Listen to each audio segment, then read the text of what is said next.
श्री सरस्वती स्तोत्रम्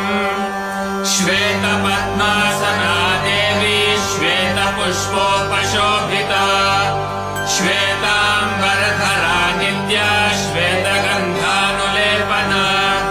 श्वेताक्षसूत्रहस्ता च श्वेतचन्दनचर्चिता श्वेतवीणाधरा शुभ्रा श्वेतालङ्कारभूषिता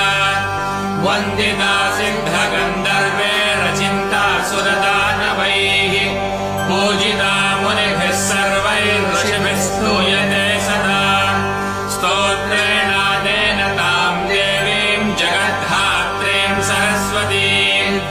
ये स्मरन्ति स्त्रिसन्ध्यायां सर्वां विद्यां लभन्ते ते